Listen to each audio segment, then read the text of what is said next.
The British election just happened. Hi, welcome back to another live at question period with David Krayden. Thanks for joining me today. Was never sure we're doing Friday until Friday comes along, but hopefully we'll have some interest here. Interesting, interesting to note that my interview yesterday with Kyle Kemper is the highest rated interview I've ever had here on Stand on Guard. And I want to thank you all for tuning in. You must have been listening yesterday.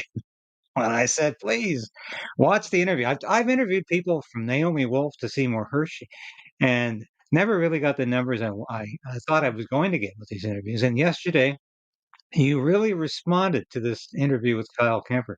Interesting individual, completely unlike his brother, not just in ideology and in political objectives, but personality. And this is not a guy who is completely absorbed and consumed with himself the way Justin Trudeau is.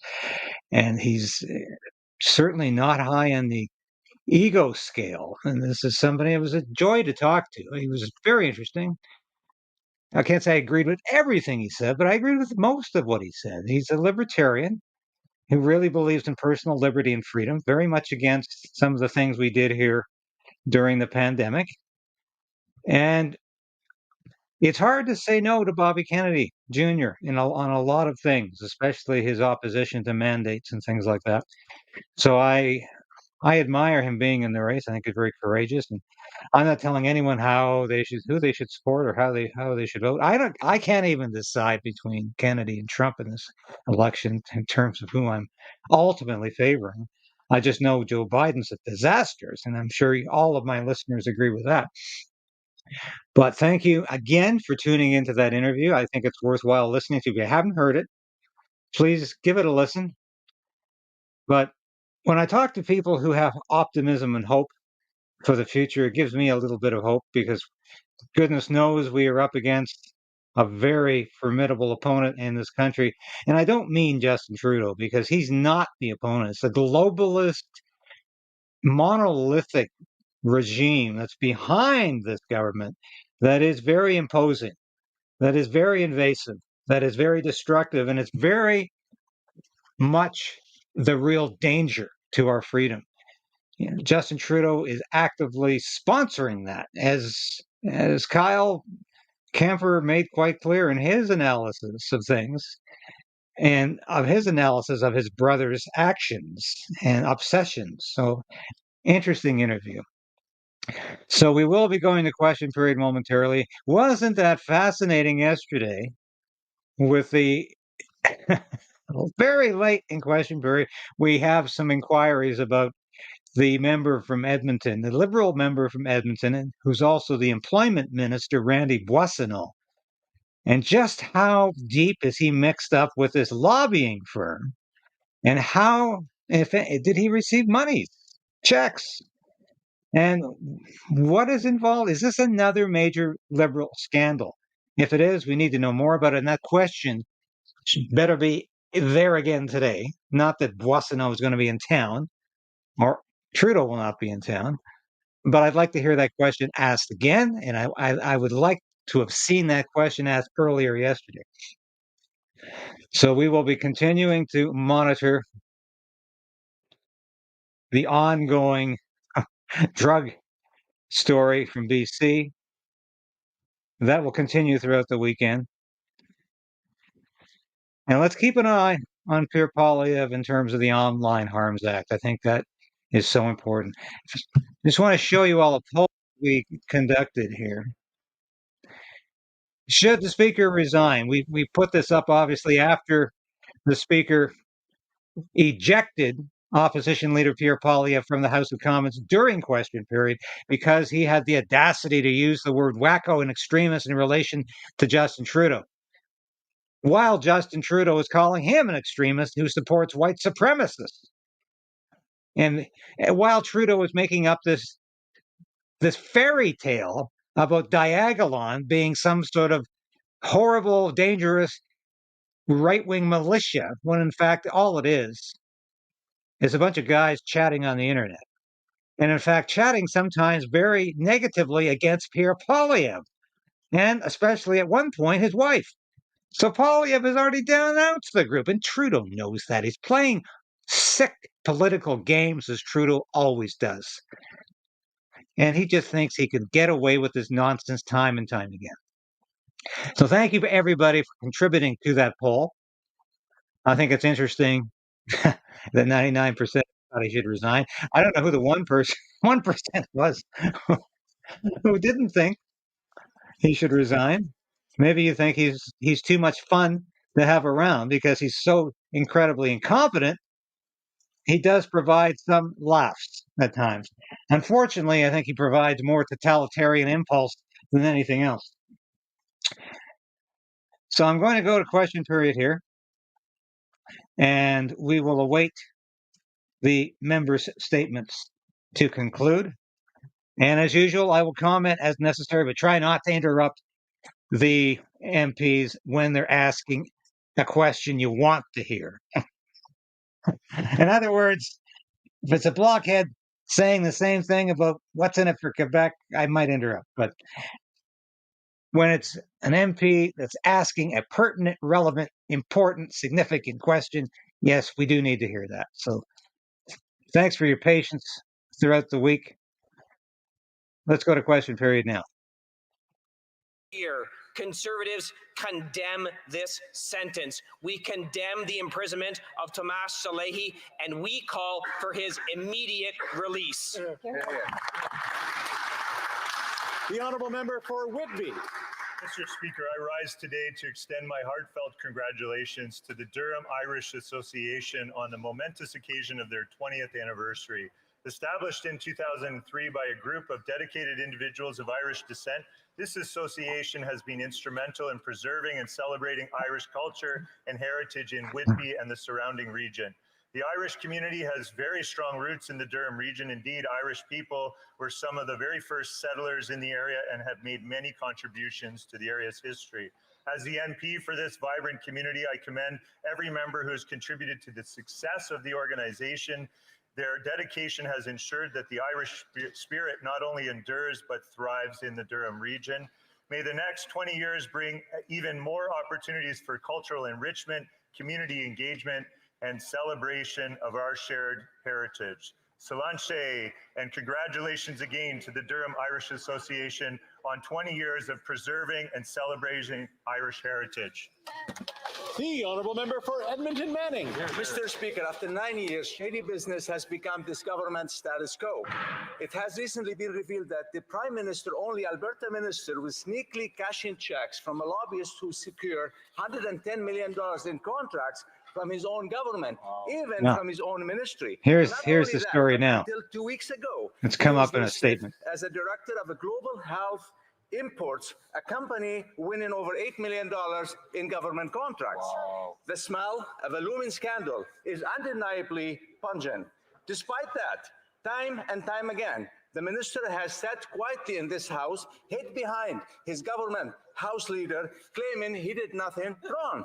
But if he's so innocent, why doesn't the Minister of Employment stand up in this house today and tell us how much money he got from his lobbying side hustle?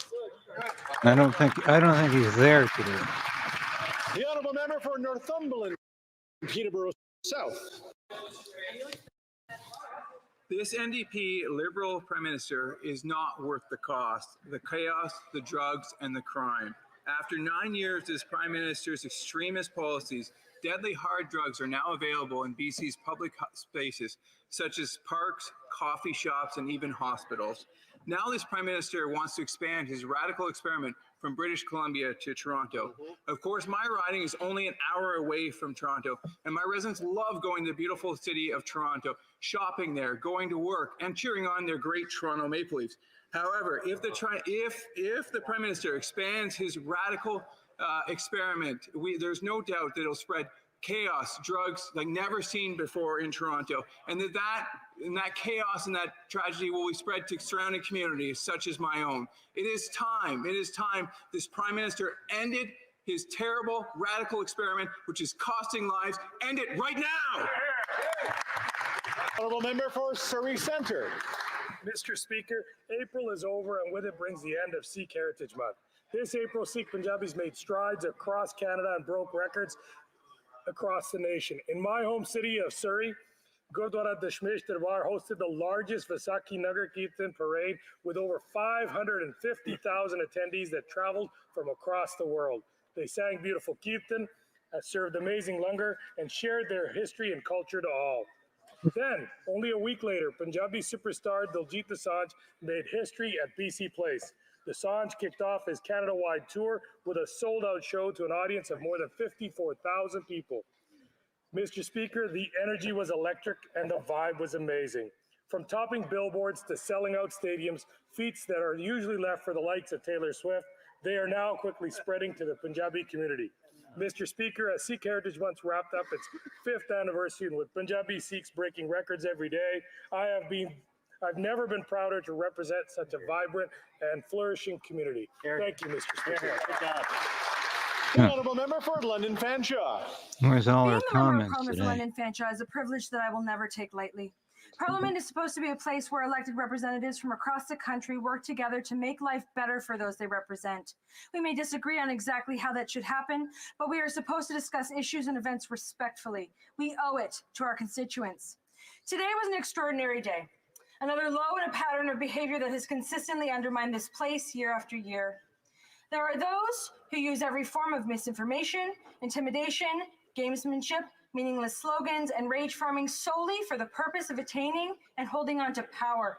I know many members have questioned what we have become, and I'm not the only woman in this place who wonders if she can remain here. But I also know that my family and I have poured our lives into this institution and the ideals it espouses. How long you been here? 2 I will years? continue to fight to stop those who undermine this important place. We have to do better. People need us to do better.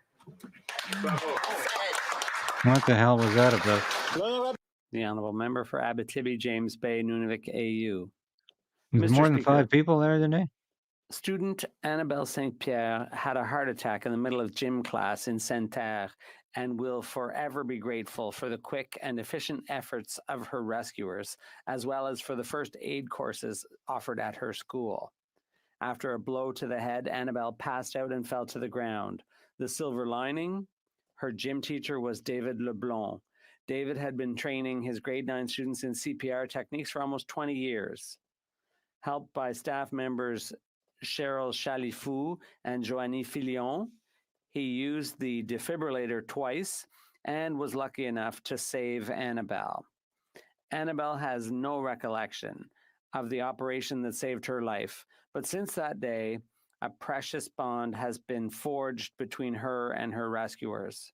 So I'd like to pay tribute to and congratulate David, Cheryl, and Joanie for their heroic intervention and wish Annabelle every success as she continues her studies at Cégep Val d'Or. Thank you, Mr. Speaker. Thank you, Jean Baker, for saying so.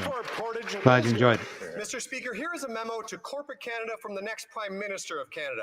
Fire your lobbyists, ignore the politicians, and go straight to the people.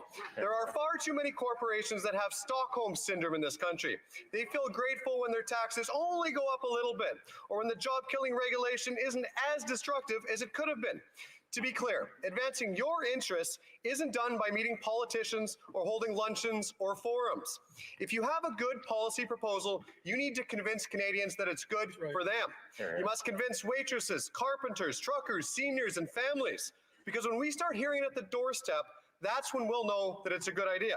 Because that's who Conservatives will be listening to, the common sense of the common people.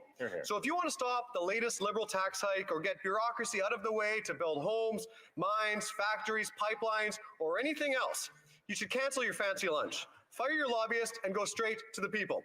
Unlike Liberals who only listen to insiders, Conservatives will always listen to the common sense of the common people. That's right here. Well, fire the lobbyists!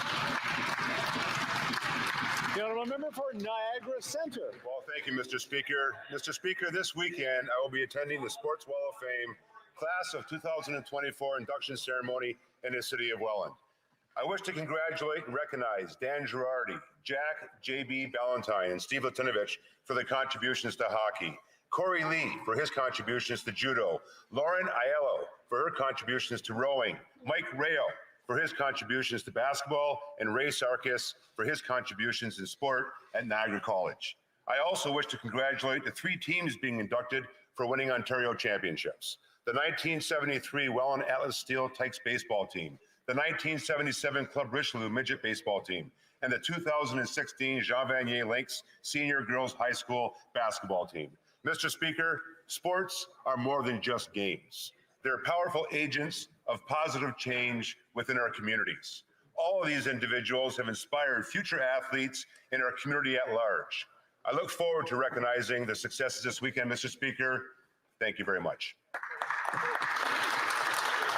Just a quick reminder before we go to oral questions that, of course, statements by members, of course, is to 60 seconds. We had a few offenders, but we, of course, try to get them in to make sure that we have these great statements for our ridings and for the people. Oral questions, question orale. Okay, Honourable finally. member for Mégantic-L'Érable.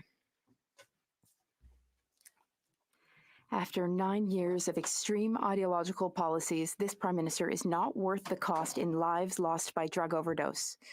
Today marks exactly 1 week, 7 days since the Premier of British Columbia asked him to back down from his disastrous experiment with legalizing hard drugs. When will the Prime Minister, the Liberal Prime Minister, put an end to his extreme policy that has caused chaos and death? Give us a date, please. The Honourable Minister for Mental Health and Addictions. Mother, and as a member of this government, the tragedies that are happening across this country and the lives lost are completely devastating. It's shameful that the opposition continues to politicize this. In BC asked the federal government to work with them on a 3-year pilot program.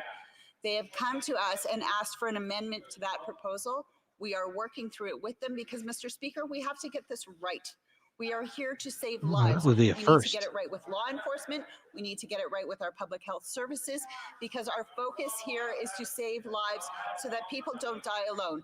They have no plan. Yara Escobar. That's good. The Honourable Member for Mégantic-L'Érable. Fergus is on vacation again. He takes Friday off This every Prime week. Minister should be ashamed to have waited 7 days and to still not have announced putting an end to this program that is That's costing lives outrageous. every day. 6 lives are lost every day in British Columbia from drug overdose, and the Liberals are just waiting around. There are dirty syringes on soccer fields. Nurses have to stop breastfeeding their children because they fear for the health of their children from the fumes of drugs used in hospital, Mr. Speaker. Crime is on the rise. People are afraid, and Quebecers are affected by this crisis too. When will the Prime Minister stop dilly-dallying and finally put an end to his radical experiment? We want a date, please. The Honourable They Government House just Leader. won't commit to that. Thank you very much, Mr. Speaker. British Columbia has suggested some adjustments to their pilot project. Not We support them. adjustments. Our approach is, and always has been, saving lives and reducing danger in communities. That is what we have committed to do, and that's what we are doing. We will not be taking any lessons, Mr. Speaker, from the Conservative Party. Their immoral policies failed. In fact, even an advisor to Stephen Harper called those policies very, very old and immoral. So we will not take lessons from them, and we'll fix this on our own. Thank you. The Honourable Member for Mégantic-L'Érable. He'll fix this on our own. Well, Just like you Prime fixed Minister's everything else. hesitation is very worrying. He only has to say the word to put an end to this deadly experiment because he's the one responsible for Canada's criminal laws. End it now. It's as easy and simple as that. It's disturbing to see him stubbornly maintaining this extreme policy and with the support of the Bloc Québécois. This morning in the Journal de Montréal, we read that there's crack, heroin, and excrement in Montreal's Chinatown and in Montreal. In fact, the daycare in Chinatown and Montreal is at the center of growing violence. But just yesterday, the Bloc Québécois health critic reiterated his support for decriminalization. Will the Prime Minister finally say no today to legalizing hard drugs in Montreal and across the country? The Honourable Government House Leader. Mr. Speaker, the member across the way knows full well that there have not been any official requests made by authorities in Montreal, in Quebec, or elsewhere. So this pilot project will not be extended to Quebec or to Montreal. He knows that full well. And I urge him to be factual. But, Mr. Speaker, we will not be taking any lessons from this Yes, we Conservative heard that Party, already. whose main advisor said that what the Conservatives did while they formed government was immoral. Where did they Honourable member unearth for that St. piece South of Glengarry. Since nonsense? the BC NDP government begged this Prime Minister to reverse his decision that made it legal to shoot up heroin on public transit and to smoke meth and blow it into the faces of nurses in hospitals. On what date will the Liberals make that illegal again in British Columbia? The Honourable Minister of Mental Health and They're Addiction. just sitting on this. Mr. Speaker, the province of BC Hey, it's came to the Yara federal Escobar. government with a 3-year pilot program I love using that. Whoever decriminalization so that coined that people one. would not It's die excellent. alone, that they would get health care, Mr. Speaker. The BC government has asked for an amendment to their proposal. We are working through it with them, Mr. Speaker, because we need to get it right. We want people to live, Mr. Well, she Speaker, got a chain not around be her neck? criminalized. We want them to get health care. Does that The mean opposition doesn't have a plan, and all they do is stand there and shamefully fundraise off the lives of people does who that are mean she's dying. indentured to Justin Trudeau or indentured to drugs? South Glengarry. It has been a week. Why is this not done already? The stories in BC are horrifying. Heroin shot up in parks, on buses, and even at Tim Hortons in Maple Ridge. Nurses having meth smoke blown in their face. Parents in Abbotsford scouring sports fields before their kids' games to make sure there's no needles and syringes around. But it gets worse. The Prime Minister won't even rule out ex-Toronto that have asked for the same craziness. Why won't they clearly give a date and frankly just end this failed policy now in BC and never expand this anywhere else in Canada? The Honourable Government House Leader. It's not an amendment to their pilot project. Rights and freedoms was born 42 years ago. Canadians have had confidence that their federal government will respect their charter guaranteed rights and freedoms. Now, the Conservative Party will not say they Oh, have change the Charter of topic. Rights in matters of criminal justice. Now, where will they stop? They have not ruled out extending it to reproductive rights. They have not ruled out extending it to the rights of people for a fair trial. Where will these Conservatives stop when it comes to ripping up the rights of He Canadians? just grabbed idiocies from the air. Of course, that House Leader is so The honourable vacuous. member for Manicouagan. You can hear the Mr. crickets Speaker, between it's his ears. clear that there's a reason behind the plan to bring CBC and Radio-Canada closer together. The goal is to protect the CBC from a future Conservative government that plans to make cuts to English language public television. It has nothing to do with modernization. It has nothing to do with digital. It has nothing to do with efficiency. It's just That's it. management's means of defending itself against a possible future Conservative government. They are prepared to sacrifice Radio-Canada's identity to save the English language CBC.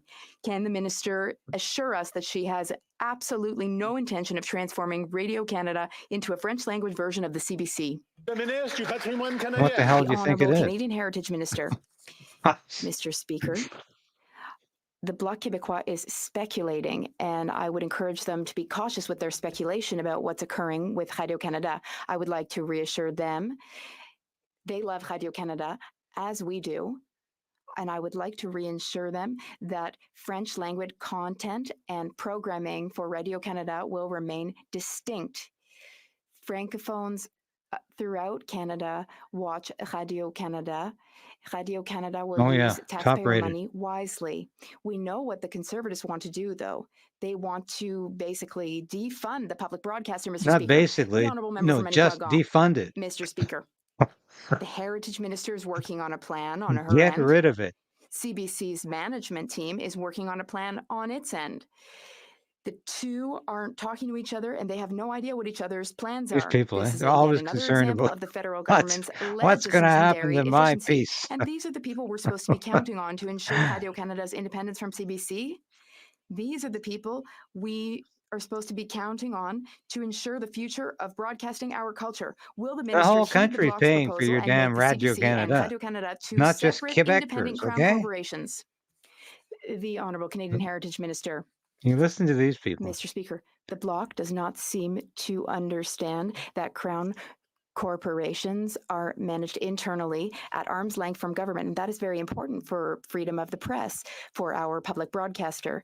Now, I commit to assessing the financial structure and governance of CBC and Radio-Canada to Scrap ensure the that CBC. Damn it right, is Earl. exactly what is needed in our times in 2024. The Bloc Québécois was not able to protect the public broadcaster from cuts when the Conservatives were in power, and they will not be able to protect Radio-Canada from a tell future you, Conservative Gene, government, Mr. I Speaker. can't wait for it The honourable either. I've member been for arguing Rosemont, for La this for the Petite-Patrie. last 20 years. Mr. Speaker, With over papers, 6 months with now, with Palestinians in Gaza have been subjected with to bombing op-ed every pieces, single with day. stories Over on 34,000 this people have been killed, broadcast, including more than and 14,000 children. Poilievre had A better humanitarian do crisis is this unfolding before our very eyes. because he's 1.5 created an million people have been expectation displaced that without is so sweet. medication, without fuel or food. The We Liberals can all promised to issue taste it. 1,000 visas, but only 100 or so have actually been issued.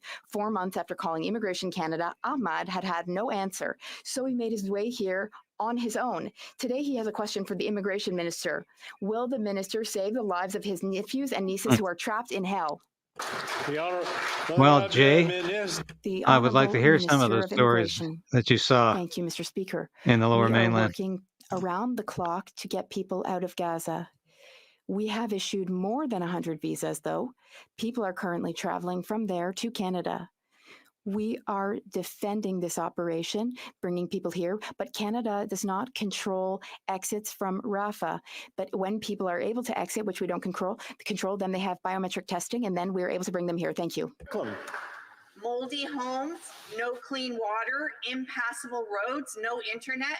This is the reality of First Sounds like the Nation, average Inuit, apartment and today. Métis peoples in Canada under the Liberals and the Conservatives. That's right. Indigenous communities have identified over $400 billion in infrastructure needs because of historic underfunding. Yet the Liberals barely scratch the surface of this gap with the federal budget. What is the Liberals' plan to correct their discriminatory funding choices? The Honourable Parliamentary Secretary. Here are those NDP. Speaker, I want to thank Criticizing the the opposite for that they're an going to important support. question. There's nothing more important to our government Cowards. than reconciliation with the Indigenous peoples. And that's why from the very beginning, we've been working very closely in partnership with all Indigenous peoples across the country in ensuring that we rectify for the past injustices to make the necessary investments.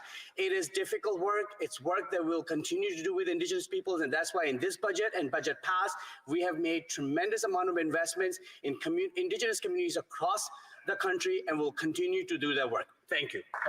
The Honourable Member for Kelowna Lake Country. Whatever. Continue to insist they don't have enough data from the BC government to end the open drug use of hard drugs like cocaine or fentanyl on streets, in playgrounds, and in hospitals in British Columbia. The BC government confirmed that they sent the Liberals the data that they requested within hours of asking. But if the minister can't make a decision, how about the fact that more British Columbians sadly died of overdoses in January and February of 2024 than in all of 2014? Wow. Why are these Liberals not being honest with Canadians and just end their radical drug policy?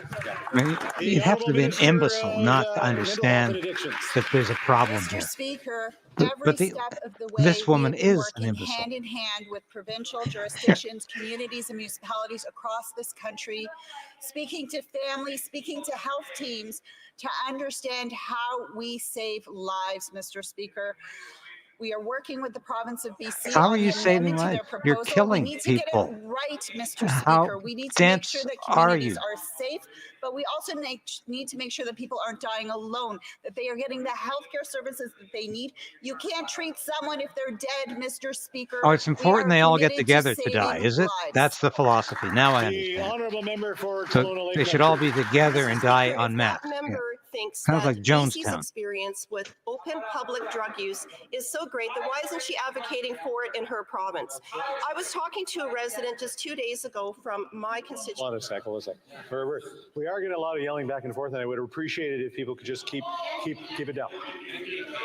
I know I'm hearing a lot. I'm hearing a lot. I'm not hearing anything. You I'm should put the hearing a mic back lot on. from all ends of the chamber. So I just want to make sure that we keep the down as we debate these important issues. The Honourable Member for Kelowna Lake Country.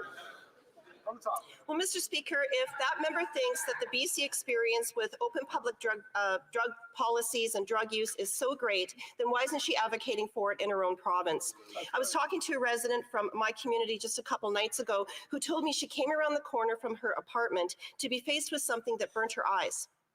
And people were openly using drugs on the street. She is rightfully concerned about what she is exposed to. And unfortunately, this is not an isolated incident. After 9 years of this Prime Minister, enough is enough.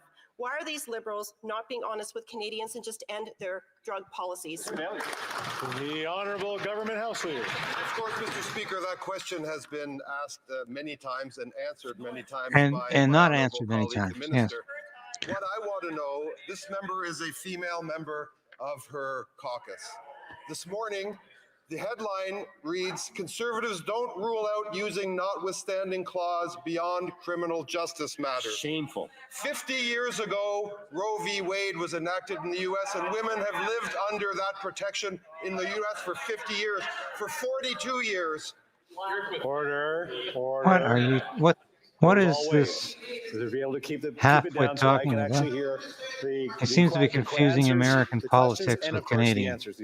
And how did he get to be a House Leader with that grasp? 15 seconds. For 50 years, women in the U.S. have lived under the protection of Roe v. Wade. For 42 years in Canada, women in Canada have lived under the protection of the Canadian Charter of Rights and Freedoms. Now, Which does not include any provision for abortion. Notwithstanding clause beyond criminal justice matters. Will that member stand in her place and tell us what rights from women does she intend to take away? That is just such a pathetic distraction from a midget mentality, like Steve McKinnon, who has difficulty thinking his way out of a paper bag at the best of times, but is now trying a distraction like this. Ready for the next question? These Liberals are pathetic. All right. The Honourable Member for Langley Aldergrove. They're so juvenile. After 9 years of this Liberal NDP Prime Minister, it is clear that he is not worth the crime. Pivot to abortion. What a goofball. Exactly. Disorder. As a direct result of his extremist drug policies, we have open drug use in front of an elementary school in Langley, discarded needles at a playground in Willoughby, and crack smoking at a bus stop in Brookswood. People from Langley want to know, when is this Prime Minister going to end his extremist experiment to legalize hard drugs like cocaine, fentanyl, and opioids? Well, he needs to legalize it so he can carry it on his aircraft. Mr. Speaker, I will say this again. We have to approach the opioid crisis and the illegal toxic drug supply with compassion, science, evidence, and healthcare, Mr. Speaker. On this side of the House, we all want the same thing: public safety and access to public healthcare services so that people don't die alone. We are approaching the issue of public consumption What the hell is she talking about? Mr. Speaker, working with the BC government on their requested amendments to their proposal. Don't BC die asked alone. for this exemption. We will continue to work with them hand in hand because families are demanding it of us. They don't want to lose their loved ones, and on this side of the House, we will save lives. The Honourable Member for Langley Aldergrove. Well, the results are in, and they're a disaster. 2,500 opioid overdoses last year. Order. If we need to shut things down over here, I need to shut things down over there. So try to keep the chatter down. The Honourable Member for Langley Aldergrove. The results are in. And they're a disaster. 2,500 deaths last year, and 6 on average every day this year. Now, the Liberal minister responsible for hard drug use says, well, she's waiting for more information from BC, but the BC government says they've given her all the information, as if 2,500 drug deaths in 1 year isn't enough data to go on. So Canadians want to know, why are Liberals misleading them? And when are they going to put an end to this disastrous failed drug use experiment? The Honourable Government House Leader. They just don't want to Question has answer been asked this. and answered. BC has been making adjustments to their pilot project, and of course, Mr. Speaker, we are supporting them. But I had no luck with the last member. Let me ask this member. Conservatives will not rule out using the notwithstanding clause. Order. You're not there to ask questions, McKinnon. You're there to answer them, which you can't do. I need to shut it down in the other corner of the room. So please let the Honourable Member respond so we can get on to the next question. The Honourable Government House Leader from the top. All right. Mr. Speaker, of course, BC is making adjustments to their pilot project, and we are supporting them in that endeavor, and the member should be under no ambiguity about that. The member is ambiguous, however, like his previous colleague, about which charter protections that party would rip up. Is it reproductive rights? Is it the right to a fair trial? Is it the right to free expression, Mr. Speaker? That member needs to get up. That party needs to get up. That leader needs to get up and tell Canadians exactly which fundamental charter rights they will be taking away from Canadians. What a pathetic I'm trying to midget. shut down that end. I'm trying to shut down this end. I want to be able to hear the answers to the questions and the answer, and that's enough of that. The honourable member for North Okanagan Shuswap. Mr. Speaker, after 9 years, this Prime Minister is clearly not worth the cost. His minister responsible for hard drugs on the streets is misleading Canadians. She said the Liberal government is waiting for more information Fergus is from never BC there on Friday. on if they should reverse their decision that allows cocaine, opioids, and fentanyl in parks, playgrounds, and hospitals. The BC NDP government confirmed they answered within hours to the government's request for more information. Why is this Liberal NDP government misleading Canadians, and why can't they just end their disastrous drug policy? The Honourable Government House Leader. Well, Mr. Speaker, that member needs to unplug from the wall, replug and reboot. He's not listening to the earlier questions. We've told them very clearly, BC has requested changes, and we are working with BC to make those changes. But maybe that member will tell us specifically which freedoms, which rights described in the 42-year-old Canadian Charter of Rights and Freedoms that Canadians cherish will he be advocating removing from Canadian women, from Canadian people? Is it the freedom of expression? Is it reproductive rights? The honourable member for North Okanagan Shuswap. I'd like to remind the member that his government illegally invoked the Emergencies Act, removing civil liberties from Canadians. Exactly what they did. They've got the nerve to say that conservatives are going to harm free speech when they've got the online harms bill waiting. Toxic drug deaths in BC reaching a 380% increase. The number of children aged 10 to 18 who have died from overdoses has increased by more than 5 times. Opioids and illicit drugs are now the leading cause of death of youth aged 10 to 18 in BC. Will the Prime Minister end his radical drug policies, or will he continue to show he's simply not worth the cost? The Honourable Minister of We don't need the slogan, but There are right ways to go about things, and then there are explosive. oh, he's going to take a shot at it. He knows all about this subject. Talk about using the notwithstanding clause, and I quote, all. I'm going to make sure the Honourable Minister has his time. The Honourable Minister of Labour.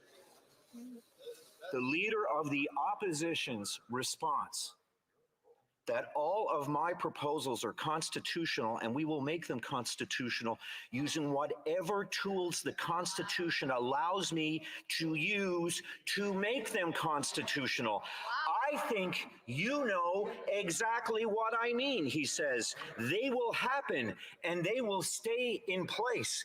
For anybody like me who has a right that was afforded to him because of this charter in my lifetime, these are chilling words that they...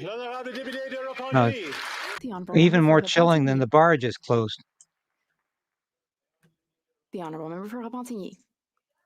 Thank you, Keister Canada's One. greenhouse gas emissions increased in A 2021. lot of you watched 2022. it. That is why the advisory group appointed Oh, by the yeah. Environment Well, Minister himself is issuing a warning. The Oh, warning is, Seamus O'Regan. climate He policies looks work really when they frightened exist. about this In other prospect. words, But they do not work if they do not exist, such as in the oil industry, where emissions are still rising. And emissions are bound to soar with he this was week's quite Wednesday scared opening too of when he Trans learned Mountain, happy hour was a new canceled. dirty oil pipeline with no emissions cap for oil. When is the minister going to rein in big oil instead of building pipelines? The Honourable Environment Minister. Mr. Speaker, my colleague should closely read the report No, they didn't published have what he yesterday, wanted there. because it Coop. says that as compared with 2019, before the pandemic, our emissions are 44 million tons lower than they were in 2019. That is the equivalent of getting half of Canada's vehicles off the road. The last time our GHG emissions were this low, when O.J. Simpson was on trial a long time ago. It's been a long time since our emissions were this low. So our plan is Hey, working. We look need at to that, continue to fight that climate pink change. jacket. The Honourable Member for Repentigny. Yesterday, the minister boasted That's that his ban the Canada plastics was, jacket. I quote, the only major oil producer in the world to have proposed putting a cap on oil emissions. The operative word being propose, not impose. I would remind the minister that once he had greater ambitions than proposing to be more Yeah, he progressive used to than be Russia a and Saudi Greenpeace Arabia. activist. And while the Now minister he's is one in cabinet. proposing to do better than those countries, well, he's also opening up a shiny new Trans Mountain pipeline. When are we going to see some action? Not action to increase emissions, but action to reduce them. The Honourable Environment Minister. Thank you, Mr. Speaker. If my colleague Hey, had read he's going to yesterday's the report, disco right she after would see QP today. that So our let's track go. record is similar to that of Germany, that of Italy, and better than He's going to do Italy the and hustle. the United States. We're not like Russia and Iran here. Our climate performance is better than He's the got United his matching States'. bell bottoms We on have already too. tabled our So consultation he was document to cap oil and gas emissions. We will have draft regulation this year and final regulations by next year. Thank you, Mr. Speaker. Parkland. Well, Mr. Speaker, this NDP Liberal Prime Minister isn't worth the crime, chaos, drugs, and disorder that he's unleashed on our streets. And after 9 years, this Prime Minister's radical Hey, that's an experiments insult with to the legalized clowns hard out there. drugs is turning our hospitals, beaches, and schoolyards into one giant drug injection site. Our children are witnessing drug abuse, discarded needles, and overdoses as they play and learn. And the Prime Minister's taxpayer-funded drugs are now ending up in the hands of our children. When will this Prime Minister stop treating our communities like his own personal woke petri dish and end his radical experiments on Canadians? The Honourable Government House Leader. Thank you very much, Mr. Speaker. Once again, that question has been asked many times and answered. I wonder. And we're if still they're not going to hearing answer over it. there. But let me read. We get mail, Mr. Speaker. Let me read a quote. Canada's significant credit strength Oh, more will continue mail. to preserve its AAA-rated sovereign credit profile, underpinned by its high economic strength and very strong See, his institutions brother and sent this governance. to him. Together, these factors provide Canada with a strong foundation for future growth and very high degree of economic resiliency to potential shocks. Mr. Speaker, thank you to Moody's Credit Ratings. The Honourable Member for York Simcoe. After 9 years of this NDP Liberal government, Canadians are struggling. In rampant crime, drugs and disorder have become the norm. Instead of offering treatment and support to those who need it, this Prime Minister is jeopardizing the safety of Canadians by allowing hard drugs to be used openly in public, on buses, in hospitals, and right in front of children and their families. Enough! Will these Liberals end their radical drug policies, or will they inflict the same chaos seen in BC elsewhere? The Honourable Government House Leader. That question has been asked and answered, but the letter goes on, Mr. Speaker. Oh, he's got another letter. No, it's the same letter. He's going to read his letter. To event risks, supported by stable political institutions, a strong and well-regulated banking system, and reserve currency status, which underscores the government's deep and unfettered market access. At the same time, despite an initial sharp deterioration in the government's fiscal position from the pandemic, Canada's debt ratios have since materially improved, and the government is pursuing a gradual path of fiscal consolidation. Thank you, Moody's Credit Rating. The Honourable Member for Northumberland, Peterborough South. We all know, Canadians have never had it so good. We hear it over and over again. During Wednesday's question period, the Prime Minister guaranteed to the Canadian public, those who are counting on interest rates going down, that they will start coming down in the next 2 months. That's great news. The problem, the Bank of Canada, the organization that actually decides interest rates, says they haven't decided that yet. So, Mr. Speaker, simple question for the government. Who's lying, the Governor of the Bank of Canada or the Prime Minister? The Honourable Parliamentary Secretary to the Minister of Finance. Probably both. Mr. Speaker, based on what the Conservatives are saying, then they are going to need to explain to Canadians how Canada is rated #1 for budget balance by the International Monetary Fund, maintains a AAA credit rating reaffirmed by Moody's just yesterday, has the best net debt to GDP ratio and the lowest deficit in the G7, has been projected by the IMF and the OECD to have the strongest economic growth in the G7 and is #1 in the world when you adjust per capita in foreign direct investment. Mr. Speaker, on this side of the House, we continue to lead. On that side Nobody of the wants House, to they invest continue in to Canada. mislead. There's no dividend. The honourable member for Northumberland, Peterborough South. Mr. Speaker, over the last 6 quarters, we've had declining GDP per capita growth. We've had 0 GDP per capita growth in the last 10 years. And this government's response, Thank more you, spending money, frozen more Canadian. spending fire on the already burning out of control inflationary fire. $61 billion in new spending. But once again, I ask, Canadians are barely hanging on. Some of them are going to lose their houses short. Will they stand behind the Prime Minister's word and guarantee that interest rates will go down? Or is it more misinformation from this government? Well, he's having some fun today anyway. Parliamentary Secretary to the Deputy Prime Minister. Mr. Speaker, Yes, capital is fleeing Canada. This is a bad place to invest. when it comes to our economy. And they just make this crap the up. independent governor of the Bank of Canada reaffirmed that due to our commitment to the key fiscal guardrails we have put in place, that he believes, and I quote, "Since the government's net fiscal plan hasn't changed a lot, I don't think it's going to have a big effect on our projections for the economy or inflation. And with inflation in the target range for 3 months in a row, Canadians have reason for hope. Conservatives are looking to cut our investments in the middle class, and we're not going to let them." The honourable member for Edmonton Griesbach. Edmontonians are fed up with Loblaw's sky-high prices and record profits at their Oh, expense. yeah, they make Every time they go to the 3% profit grocery store, margin. they have to put And food these people back expect on them to the sell shelves. food for The nothing. Liberals are doing nothing about it, and the Conservatives are in the pocket of Galen Weston. People are frustrated, using their power to boycott Loblaws. Edmontonians deserve a government that fights for them, These not people are a bunch wealthy of communists. CEOs. When will the Liberals open their ears, start listening to Canadians, and stop the greed? The honourable Parliamentary Secretary to the Deputy Prime Minister. Well, Mr. Speaker, I know that the member opposite feels that grocery prices are too high, and they have been certainly. But good news is that the CPI index has showed that food prices are stabilizing in our economy, which is good news for Canadians. What our government is doing is proposing multiple rounds of reforms to our Competition Act. And it's good to see the NDP and other parties starting to work with us. Just this week, earlier this week, we got C-59 through the Finance Committee, which is great progress on reforming our competition laws. Thank you, Mr. Speaker. The honourable member for Courtenay Alberni. Sadly, Alberta is on track to have the most toxic drug deaths per capita in Canada by June. Clearly, Alberta's Conservatives' recovery-only model is tragically failing. But you know who's jumped on board to support it? The Conservative leader. And while he regularly meets up with far-right extremist groups, he won't even meet with Moms Stop the Harm, families who've lost loved ones to the toxic drug crisis. That's the kind of guy he is. But the Liberals have let this happen. Well, we by know not what kind of taking guy you a are. national approach to fighting this crisis. When will this Liberal government finally intervene? Maybe you should intervene in your diet. Anybody want to pick that one up?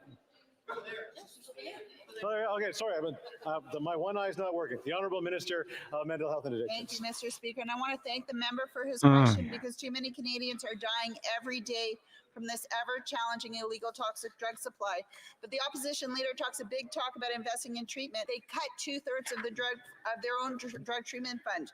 Will he slam the door in the face of those groups like Mom Stop the Harm who are asking for help? Will he cancel safe consumption sites knowing that they save lives? Will he refuse to meet the moment of this situation and just use slogans and do nothing? Or will he commit to harm reduction, prevention, treatment, and saving lives? Harm reduction doesn't save lives. The honourable member for Pontiac. Mr. Speaker, the other day, I was asking myself why it's so important for Canada to reduce its emissions. And it's important for our economy. We can't thrive economically if we aren't thriving in the area of the environment. Looking at the Oh, no, of course not. National Inventory Report, I was pleased to see that we have reduced our greenhouse gas emissions. So I'd like to ask the Minister of the Environment what next steps are to ensure that we remain on the right path. The Honourable Minister of the Environment. Yeah, Mr. Speaker, this I'd guy like is to such a thank my goof. colleague for her question. Yes, yesterday's report, as confirmed by the Canadian Climate Institute, the report shows that we are reaching our 2026 interim goal and our 2030 goals. We're on the right path. We have reduced our GHG emissions to an extent that is the equivalent of removing 15 million vehicles from our roads, but we And do that's need what to he do wants to more. do. And that is So why you we're don't aiming to drive. have You a can't carbon drive. neutral He wants to transportation network remove by 15 million 2035 and vehicles from a the road. GHG cap, which will be coming out That's his soon. hidden agenda. Thousand Islands, Rita Lakes. $110 million. That's how much this Liberal employment minister's private company landed from this Liberal government. The Liberal minister used his role to get meetings for his business partner with the finance minister and with Give the it to prime him. minister's office, using his position to enrich his business partner and himself. After 9 years of this NDP Liberal government, it's clear they're not worth the cost and certainly not the corruption. So how much taxpayer cash did this Liberal minister pocket on the backs of hardworking Canadians? This could have been the first question of the day. Mr. Speaker, Canada, of course, has the most stringent ethics rules for elected parliamentarians joke that is. in almost all of the world. Almost all of the world, The except minister has except addressed except. this question, and it's pretty clear the Conservatives will do anything they can to distract from their vow to rip up the Charter of Rights and Freedoms. That's right. The honourable member. So you don't address blatant corruption in your ranks. Speaker, these Liberals No, are you trying don't. to distract and divide. A common sense Conservative government would, of course, only use the notwithstanding clause on matters of criminal justice. It's unconscionable that this government would allow a mass murderer like the Quebec mosque shooter to ever be released from prison. He murdered 6 innocent worshippers, and the only way he should have left maximum security was in a box. Our question was about the corruption of their government, the employment minister pocketing cash on the backs of taxpayers. Will they do the right thing and call in the RCMP? That's right. The honourable government house leader. They're gonna stand behind this. Well, it's very nice, Fraud. Mr. Speaker, to have some clarity on that. I remind that member that at one time in this country, reproductive rights were a criminal matter. So could he lay out in very specific detail for this House, now that he's talking about the notwithstanding clause, very specifically, would he make reproductive rights for women in this country into a criminal matter? They're so pathetic. They're so desperate. They always reach for this.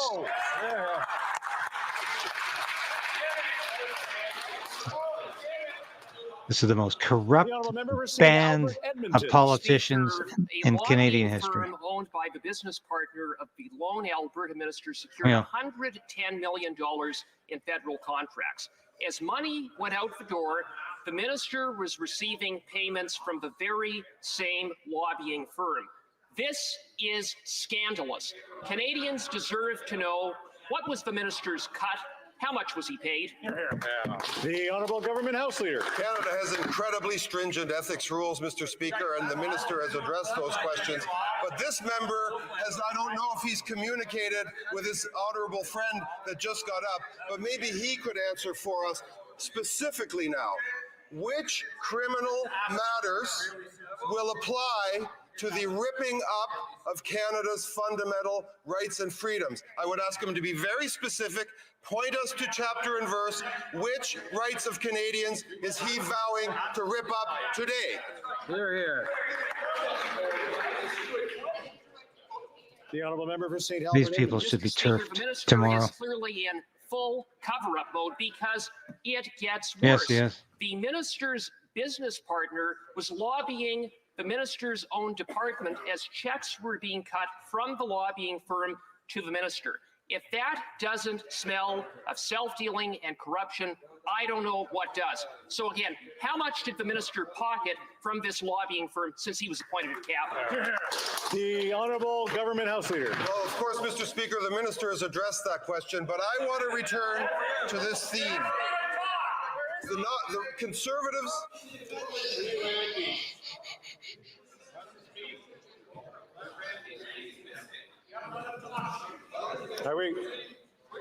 I mean, we have a number of questions to go, so I want to make sure that we have order in the House. The Honourable Government House Leader. Mr. Speaker, it's pretty clear those folks over here have not really spoken and gotten their story straight. We have this member proposing to put reproductive rights back into a category of criminal behavior. We have other members who will not answer which specific rights they will take away. This member has refused to stand up and answer the question of which, is it the freedom of expression? What specific rights would your leader take away as a result of his vow to tear up the Charter of Rights and Freedoms?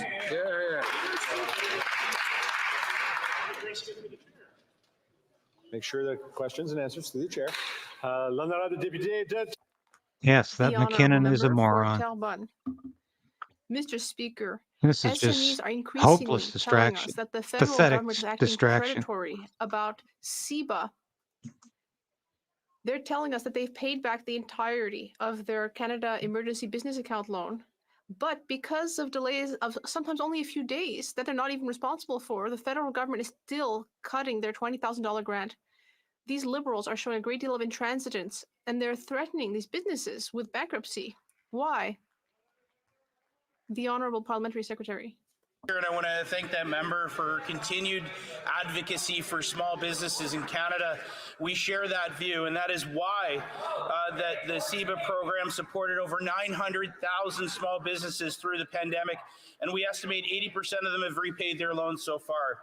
As we move away from the pandemic, we are taking serious concrete action to support small businesses, both by providing funding and cutting costs, Mr. Speaker. And I'm getting heckled, of course, by the Conservatives who voted against every single measure that we have put forward since 2015 to support small businesses. Thank you. The Honourable Member for Talbot. Mr. Speaker, the government is supposed to support struggling businesses and not hit them when they're down. This is a perfect yet upsetting illustration of how the federal government mismanages programs. You can't get a human being on the line when you call the federal government. This rigid way of managing things shows no humanity. Can the government tell us how many businesses have paid back the money, but will still miss out on $20,000 due to the federal government's lack of humanity? Thank you again, Mr. Speaker. And I answered that question, the previous answer, with 80%, nearly 80% of small businesses have actually already paid back their CEBA loans. As we move forward from the pandemic, small businesses have nearly 3 years until the end of 2026, Mr. Speaker, to repay their CEBA. Just a comment here while this lunatic is talking. The Liberals always go back to this mythical conservative intention to use the notwithstanding clause every day of the week and to somehow tear up the Charter of Rights, to ignore the Constitution. They did this with Stephen Harper. I'm surprised they haven't started earlier with Pierre Poilievre, but expect more of this every day. And it's right up there with Diagolon. The CEO of Food Banks Canada now says that due to record-smashing demand, food banks are on the brink. For folks forced to now use food banks, Mr. Speaker, who never had to do it before, this government and this NDP Liberal Prime Minister is not worth the cost. So will he stop his increase in carbon tax by 23%, or better still, axe the tax so that Canadians can afford to put food on the table? Axe the tax. The Honourable Minister of Labour. $1,192 for a family of four in Newfoundland and Labrador. Is it happy hour yet? $760 for a family of four in New Brunswick, $824 in Nova Scotia, $880 in PEI, $1,120 in Ontario, $1,200 in Manitoba, $1,800 in Alberta. These aren't phony benefits. These aren't chicken feed, as it's been described by the other side. This is cold, hard cash. This goes into the pockets of Canadians. Thank you very much, Mr. Speaker. You know all about taking cold, hard cash, don't you? Canadians cannot wait for a Conservative government to restore all of the rights and freedoms that this government has destroyed. Right After on. 9 years, this NDP That's what Liberal this Prime government's Minister been has about. driven 2 million people to food banks. With record-smashing demand and donations drying up, the CEO of Food Banks Canada says food banks are becoming unsustainable. Knowing Canadians are suffering, this Prime Minister raised the carbon tax by 23% and refused to pass 234 in its original form to make food less expensive for Canadians. He's not worth the cost. Why is this Prime Minister punishing the poor and exterminating the middle class? Well, Teresa, I've been fighting the online harms bill vigorously. Wow, Mr. Speaker, Unlike that member a lot of people who in this has House of Commons. advocated to roll back the rights of women just stood Oh, in this no. place and said that Conservatives can't wait to implement those measures. Mr. That's Speaker, a rerun of women Friends. will remember what Conservatives are saying. They are saying they will take away women's rights just like in the U.S., and we will not stand for it. It's a pathetic thing. The honourable member for Lanark, Frontenac, Kingston. Like, we're not going to stand for it. Mr. Speaker, did you ever wonder why former inmates who have had vocational training while incarcerated are just as likely to reoffend as those who have not, despite the fact that Corrections Canada claims to have issued 112,000 vocational certificates in the past 3 years alone? Well, the answer is this. These vocational certificates are meaningless participation awards. In the same period, only 64 inmates in the entire country were able to complete a Red Seal apprenticeship program. Why has Corrections Canada failed to introduce real vocational certification programs? The Honourable Parliamentary Secretary to the Minister of Public Safety. Mr. Speaker, the Harper Conservatives did everything in their power to restrict corrections from being able to offer offenders vocational opportunities to ensure that there isn't recidivism. Mr. Speaker, the Conservatives' own former Did you know criminal what justice recidivism is? expert has come out condemning Conservative policy, saying it was not based in facts. Mr. Speaker, the Conservatives, when it comes to criminal justice, do nothing to keep our communities safe, but we have. Yeah, she does. Bart, you're right. She does give bimbos a bad name. Yukon. That's Mr. perfect. Speaker, the Oh, overdose crisis continues to devastate our country, and no region, including the North, has been spared. As a former chief medical officer, I'm also deeply concerned by the level of disinformation currently being promulgated by the Conservatives. The study that I proposed is currently in Health Committee, allowing all parties to travel around the country, learn from experts, and make thoughtful it's true, Lorna. recommendations to the government. Can the Minister of Mental Health and Addictions tell us if she agrees that to address this crisis, we need to work together using the full spectrum of tools that we have? The Honourable Minister of Mental Health and Addictions. Thank you, Mr. Speaker, and I want to thank the member. So that Just like the softball member from the question. Yukon said, we need to trust in science and in healthcare, not slogans written on the back of a napkin. Canada's model recognizes that prevention and treatment are two ends of the spectrum of care, but we also must care for people. People who are struggling in between the spaces while they struggle with substance use. People need to be alive to make it to recovery. Canada's model means supporting cities. It means supporting Indigenous peoples with the Emergency Treatment Fund. It means preventative measures like implementation of the Icelandic model. It means providing law enforcement with the tools they need. It means saving lives. I got a comment here, Candy. Miss. The Honourable Candy Member cane. for Very Pont-Neuf, nice. Jacques Cartier. Mr. Speaker, to listen to this government, you'd think that everything is going great, but actually, people are smothered by the cost of living. They can barely pay the bills after 9 years of this Liberal government. Currently, servicing the debt costs more than $54 billion. That's more than the health transfers to our provinces and territories. And the Bloc Québécois voted for this. The Bloc members say one thing and do the exact opposite. This comment is completely accurate. Where is Andrew Scheer? He's the former speaker. He should be up calling for the resignation of Greg Fergus. Fergus has no intention of resigning. He's away today because he's away every Friday. There's no pressure on him to resign from the government. The NDP will back him, just like they're backing the budget. This is a disgrace because what he did this week was an attack, a direct attack on democracy. And anybody with any common sense, any brain knows what's going on here.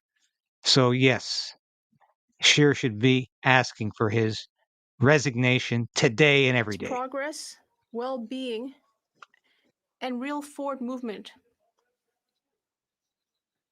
The Honourable Member.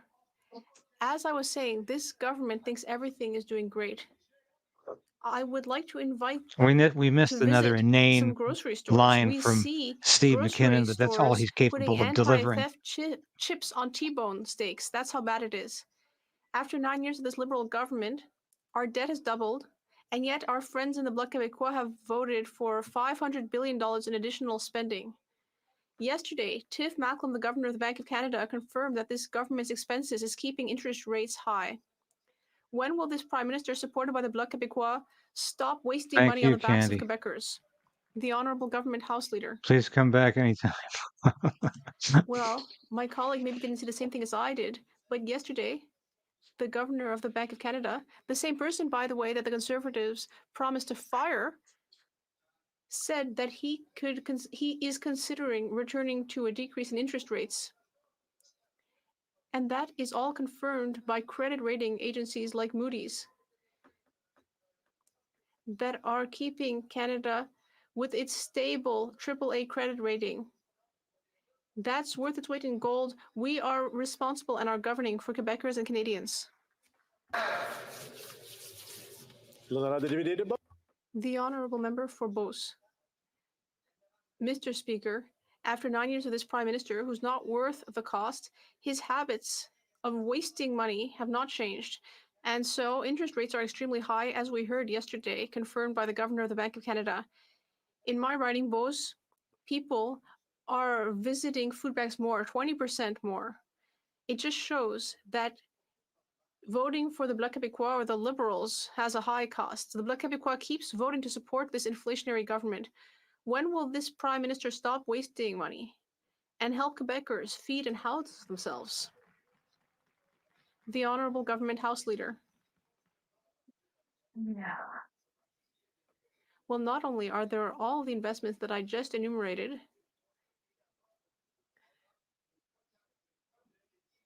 but also Canada has a AAA credit rating, the best in the G7, in fact, the best possible rating. No, wrong. And Moody's They're making this. They're totally fabricating this about this best rating in the predictable, stable G7. economic future, which was supported yesterday by the Governor of the Bank of Canada, who said that he is considering a decrease in interest rates in the near future, and we're very pleased about that.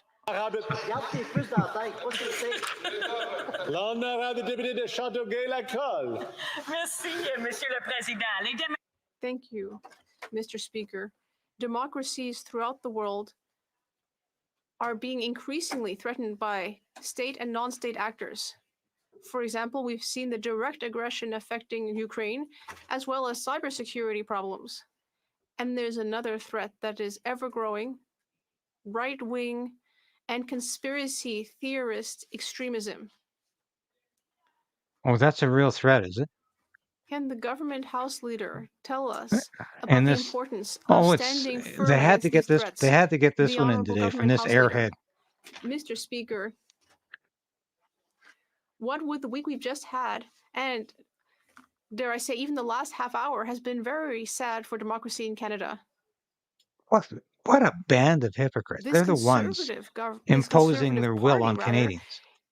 is clearly committed to destroying our fundamental rights. And we saw recently that the leader of the Conservative Party is encouraging white nationalists, anarchists, and misogynists. Things are going in a very dark direction, and I'm concerned. Mr. Speaker, Can you believe this, wildland McKinnon? firefighters have Just a tirelessly blatant kept our hypocrite. communities safe against devastating wildfires. But despite this You dangerous think he's and going to split life-saving wide work, open. The hypocrisy wildland is so firefighters overburdening. aren't considered firefighters under the National Occupational Classification. And this impacts their retirement and pensions. It's absurd that the Liberal government and the Conservatives before them have done nothing to fix this. So will the Liberals immediately change this so that wildland firefighters can retire with financial security?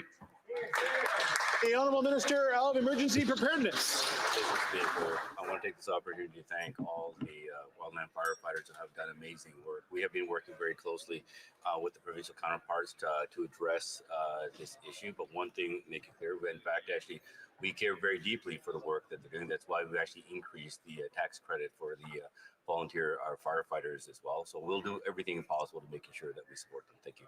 Yeah, McKinnon is The just Honourable a Member for Kitchener Centre. Mr. Speaker, the Ontario government is proceeding with Oh, construction we're getting on the near the end when the destructive and green gets up. unnecessary Highway 413, a $10 billion waste of public money to pave through the Greenbelt. This government could have put a stop to it by requiring a thorough environmental assessment in a Restored and Repaired Impact Assessment Act. Instead, they've proposed a change in an omnibus budget bill that could still let projects like Highway 413 off the hook. Will this government strengthen the proposed IAA and reject Highway 413 to prevent paving over 2,400 acres of farmland and green space?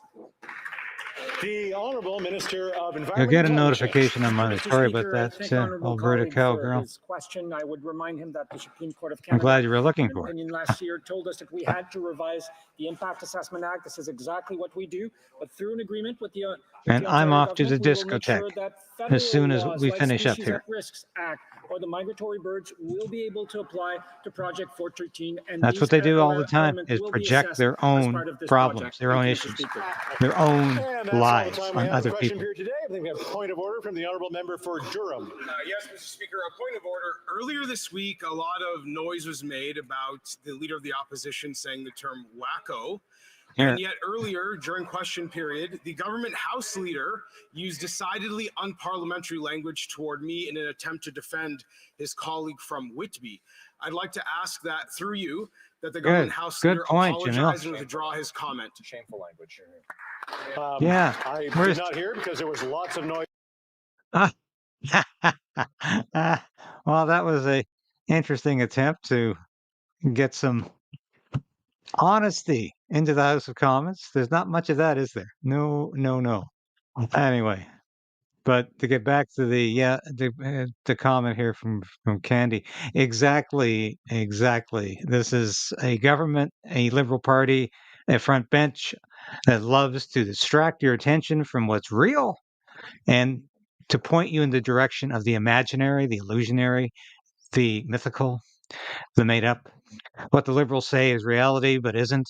This is a government that is pathetically short on reason, on honesty, on understanding, on comprehension, on coherency, on lucidity. This is a government that is short on any sort of public support. It is so low in the polls, it is so behind the Conservative opposition, that it is desperate to tar them with any sort of nonsense they can come up with. It's been diagonal from Justin Churchill all week, a so-called far-right white supremacist group that doesn't really even exist. It is just a chat room. And of course, Poilievre has already denounced them because these idiots said some really stupid things about his wife. And to go further, now they're going on about the notwithstanding clause and that Pierre Poilievre is going to do exactly what Justin Trudeau has done, which has been to tear up the Constitution and the Charter of Rights. So it's distraction, constantly pointing the finger at other people because they're doing the same thing themselves. That's what they're all about. It's worked in the past, but it doesn't always work because Canadians ultimately, inevitably, aren't that stupid. They're not as stupid and as brain dead as the Liberal front bench is right now, where you've got idiots like Steve McKinnon standing up and distracting attention by saying, oh, the Conservatives are trying to tear up the Charter of Rights and it's all about abortion again.